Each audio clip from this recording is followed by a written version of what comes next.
Hi, this is Christian Parker here reporting the safe mode issue that I'm having with my mom's new Galaxy Flip 5.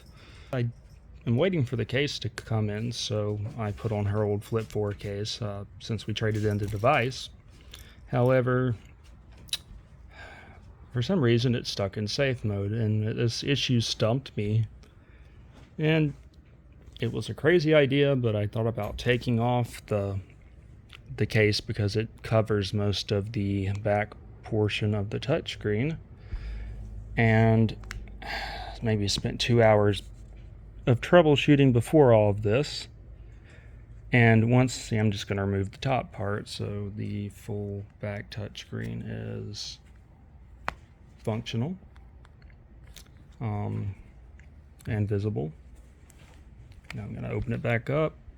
Still stuck in safe mode, but this time I'm just going to reboot the phone. Oops. Let's see.